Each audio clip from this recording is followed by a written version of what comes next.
ঈমানের ভিত্তিগুলা এই কালিমার মধ্যে আমরা ছোটবেলায় পড়েছি।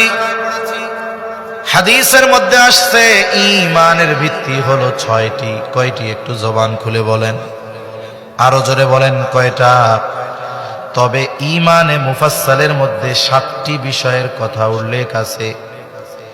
ওই মক্তবে ছোটবেলায় আমাদেরকে একসাথে মিছিলের সাথে সাথে পড়ানো হইতো, আমানতু বিল্লাহি ওয়া মালাইকাতিহি ওয়া কুতুবিহি ওয়া রুসুলিহি ওয়াল ইয়াউমিল আখিরি ওয়াল কদরি খাইরিহি ওয়া শাররিহি মিনাল্লাহি তাআলা ওয়াল বা'সি বা'দাল মাউত।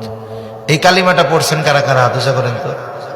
কারা কারা জীবনে একবার হইলেও পড়ছেন? একটু হাত উঁচা করেন না। জীবনে একবার? মাশাআল্লাহ, হাত নামাই। এইখানে 7টি বিষয়ের কথা আছে। 1 নাম্বার, আমানতু বিল্লাহ, আমি ঈমান এনেছি আল্লাহর উপর। ওয়া মালাইকাতিহি, ঈমান এনেছি তার ফেরেশতাগণের উপর। 3 নাম্বার, ওয়া কুতুবিহি, ঈমান এনেছি তার নাজিলকৃত কিতাবসমূহের উপর। 4 নাম্বার, ওয়া রুসুলিহি, ঈমান এনেছি তার রাসূলগণের উপর।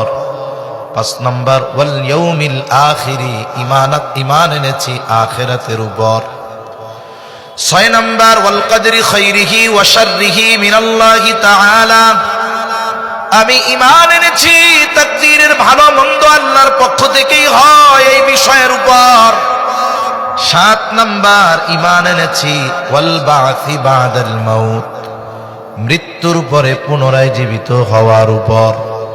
এই জায়গায় বিষয় আছে 7টি। আপনারা একটু জবান খুলে জবাব দিবেন।